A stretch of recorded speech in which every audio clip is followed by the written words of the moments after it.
හරි අපි කතා කරමු දවස් 365කින් තමන්ගේ මුදල් පාලනය අතට ගන්න පුරුවන් ගමනක් ගැන. මේක නිකන් සලස්මක් නෙවෙයි. මේක විශේෂයෙන්ම ශ්‍රී ලාංකික අපිටම ගැලපෙන විදියට හදපු එකක්.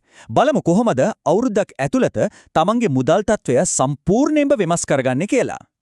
මේක නම් ඇත්තටම අපේ ගොඩක් දෙනෙක්ට දැනෙන දෙයක් නේද? පඩියක් හම්බෙනවා ආදායමක් කොමින් හරියනවා. ඒත් අවුරුද්ද ඉවර වෙලා පාසු හැරලා බලද්දී ඉන්නේ හිටපු තැනමයි. සමහර වෙලාවට ඊටත් වඩා පල්ලෙහාට ගිහින් හරියට ට්‍රෙඩ්මිල් එකක එක තැන දුවනවා වගේ දැනෙනවා නේද? ඉතින් ඇයි මේකෙන් ගොඩ එන්න බැරි? අපි බලමු ඒකට හේතුව මොකක්ද කියලා. හිතලා බලන්න යූනියන් ඉන්ෂුරන්ස් එකෙන් කරපු අධ්‍යයනයකින් කියනවා ලංකාවේ අපි වගේ අයගෙන් 70%ක්ම ඒ කියන්නේ 10 දෙනෙක්ගෙන් 7 දෙනෙක්ම විශ්වාස කරනවලු අනාගතයේ සල්ලි ඉතුරු කරන එක අත්‍යවශ්‍යයි හරිම වැදගත් කියලා. ඒ කියන්නේ මොකන්ද? අපි හැමෝම වගේ මේකේ වටිනාකම දන්නවා. හැබැයි ඇත්තටම සිද්ධ වෙන්නේ මොකක්ද? ඔන්න බලන්න. අර ඉතුරු කරන්න ඕනේ කියලා හිතන හැමෝගෙම ඇත්තටම ඇති වෙන්න සල්ලි ඉතුරු කරන්නේ 127ක් වගේ පුදුම විදිහට පොඩි පිරිසක් විතරයි. ඒතර පේනව නේද? අපි හිතන දේයි අපි ඇත්තටම කරන දේයි අතර ලොකු පරතරයක් ලොකු ગેප් එකක් තියෙනවා. ඔන්න ඕක තමයි අපි ගොඩක් දෙනෙක් අහුවෙන මුදල් උගුල කියන්නේ. හිතන දේ කරන්න බැරි වෙන එක. ඒත් කලබල වෙන්න දෙයක් නෑ. මේ උගුලෙන් ගැලවෙන්න නියම ක්‍රමයක් තියෙනවා. අද අපි කතා කරන්න යන්නේ අන්නේ ගැලවීමේ පාර ගැන තමයි. හරි. මෙන්න ගමන යන්න කලින් අපි හරියටම දැනගන්න ඕනේ අපි යන්නේ කොහෙද කියලා. මෙතනදී වචන දෙකක් තියෙනවා. ෆයිනෑන්ෂියල් ඉන්ඩිපෙන්ඩන්ස් ඒ කියන්නේ මූල්‍ය ස්වාධීනත්වය. හිතන්නකෝ තමන්ගේ වත්කම් වලින් ඒ කියන්නේ තමන්ට තියෙන දේවල් වලින් මූලික ජීවන වියදම් ටික පියව ගන්න පුරුවන්. රස්සාවක් කරන්නම ඕන නිසා නෙවෙයි ආස නිසා. ඒත් ෆයිනෑන්ෂියල් ෆ්‍රීඩම් එහෙම නැත්නම් මූල්‍ය නිදහස කියන්නේ ඊටත් එහා ගිය දෙයක්. ඒකෙදී තමන්ගේ වත්කම් වලින් ජීවත් වෙන්න විතරක් නෙවෙයි තමන්ගේ හීන පව සබයක් කරගන්න පුරුවන් වෙනවා. සල්ලි ගැන දෙපාරක් හිතන්නේ නැතුව ජීවිතේ ලොකු තීරණ ගන්න පුරුවන් වෙන එක අන්න ඒක තමයි නියම නිදහස. ඉතින් ඇයි අපිට ඊතන දේ කරන්න බැරි? සේරම ප්‍රශ්න තියෙන්නේ අපේ ඔළුව ඇතුලේ. අපේ මොළේ ඇතුලේ පොඩි සටනක් යනවා. එක පැත්තක ඉන්නවා හැංගීම් වලට වැට කරන හදිසි තීරණ ගන්න කොටස. අර දැක්ක ගමන් බඩුවක් ගන්න හිතෙන ප්ලෑන් නැතුව වියදම් කරන අන්න ඒ කෙනා. අනිත් පැත්තේ ඉන්නවා තර්කානුකූලව සැලසුම් කරලා වැඩ කරන කොටස.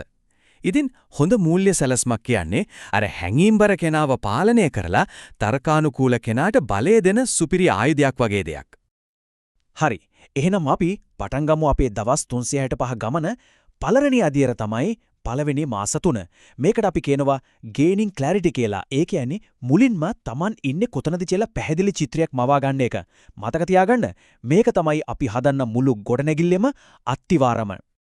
මේ මාස 3 ඇතුළත අපි කරන්න ඕනේ හරිම සරල දේවල් 3යි. පළවෙනි එක තමන්ගේ තත්ත්වය හරියටම දැනගන්න. පොතක් අරගෙන මාසෙට එන හැම ආදායමකුයි යන හැම රුපියලක වියදමකුයි ලියන්න. පුදුම හිතෙයි සල්ලි ඇත්තටම යන්නේ කොහෙටද කියලා දැක්කම. දෙවෙනි එක තමන්ගේ දුර්වලතා හඳුනා ගන්න. මොන වගේ වෙලාවටද අනවශ්‍ය විදිහට වියදම් කරන්න හිතෙන්නේ? යාළුවෝ නිසාද? නැත්නම් දුක හිතුනමද? ඒ හැඟීම් හඳුනා ගන්න. තුන්වෙනි එක පොඩි සැලස්මක් ගහන්න. මේ අවුරුද්ද ඇතුළත ඉටු කරගන්න පුරුවන් පැහැදිලි මූල්‍ය ඉලක්ක කීපයක් ලියා ගන්න. හැබැයි ඉතින් අර වියදම් ලියන එක පොතක ලියන්න ටිකක් කම්මැලි වගේ නම් ප්‍රශ්නයක් නැහැ. තාක්ෂණයෙන් උදව් ගමු. දැන් තියෙනවනේ නියම බජටින් ඇප්ස්. මේවායින් ඔටෝමැටිකලි තමන්ගේ වියදම් වෙන් කරලා දෙනවා. ආදායමයි වියදමයි ලස්සනට පෙන්නනවා. ඒ විතරක් නෙවෙයි.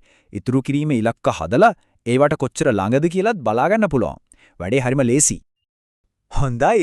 අපි දැන් යනවා අපේ ගමනේ දෙවනි අදියරට. ඒ කියන්නේ 4 වෙනි මාසේ ඉඳන් 6 වෙනි මාසේ වෙනකල්.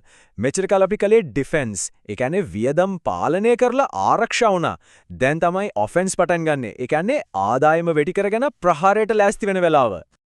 මේ කාලෙදී අපි හදාගන්න ඕන මනස මේ කියමනින් නියමටම පැහැදිලි වෙනවා.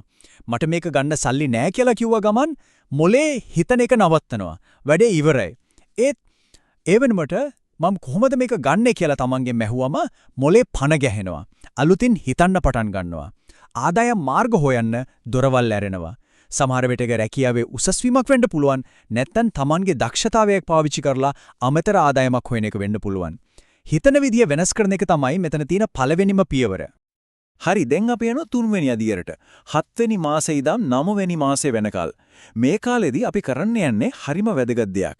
ඒ තමයි අපි නැතුවත් සල්ලි ඉබේම වැඩ කරන ඔටෝමැටික් ක්‍රමයක්, සිස්ටම් එකක් හදන එක.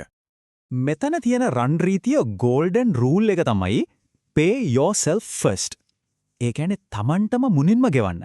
මේකේ තීරුම මොකද්ද? පඩිය හම්බ වුණ ගමන් බිල් ගෙවන්නත් කලින්, කඩේ යන්නත් කලින් මුලින්ම තමන්ගේ අනාගතය වෙනුවෙන් ඒ කියන්නේ ඉතුරුම් සහ ආයෝජන ගිණුමට කොටසක් වෙන් කරන එක. ඉතුරු වෙන සල්ලි වලින් තමයි අනිත් හැමදේම කරන්න ඕනේ. මේක තමයි තමන්ටම මුල් තැන දෙනවා කියන්නේ. ගොඩක් අය හිතනවා ආයෝජනය කරනවා කියන්නේ කෝටිපතියන්ට විතරක් තියෙන දෙයක් කියලා. ඒක වැරදි.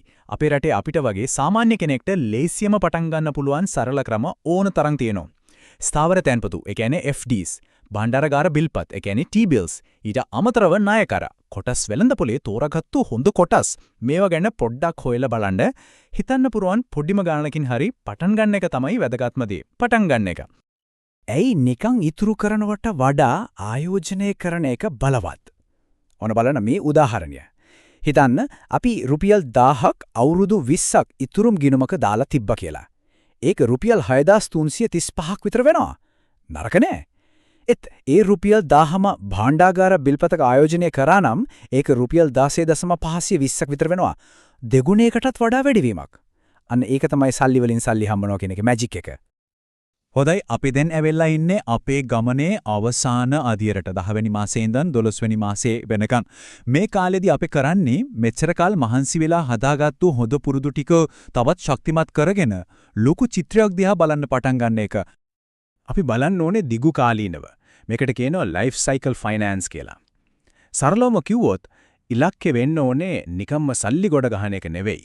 සුමට ස්ථාවර මූල්‍ය ජීවිතයක් නිර්මාණය කරගන්න එක. ඒ කියන්නේ ජීවිත කාලය පුරාවටම විශේෂයෙන්ම අපි වැඩ කරන එක නැවැත්තුවට පස්සෙත් තමන්ගේ වියදම් පියව ගන්න විශ්වාසවන්ත ආදායමක් තියෙනවා කියලා තහවුරු කරගන්න එක. ඉතින් බලන්න මේ මාස 12 ගමන අවසානයේදී වෙන දේ. ප්‍රශ්නයක් ආවම කලබල වෙන හැමතිස්සෙම සල්ලි ගැන ස්ට්‍රෙස් එකෙන් ඉන්න කෙනෙක්ගේ ඉඳලා ප්‍රශ්න එන්නත් කලින් සැලසුම් කරන තමන්ගේ මුදල් සම්පූර්ණයෙන්ම පාලනය කරන ක්‍රියාශීලී කෙනෙක් බවට පත් වෙනවා. පාලනීය බලය තමන්ගේ අතතම ගන්නවා. ඉතින් මේ ගමන පටන් ගන්න හොඳම දවස කවදාද? හෙටද? අනිද්දද? නෑ, ඒ අද. මේක අවසානයක් නෙවෙයි, මේක තමයි පටන් ගන්නම.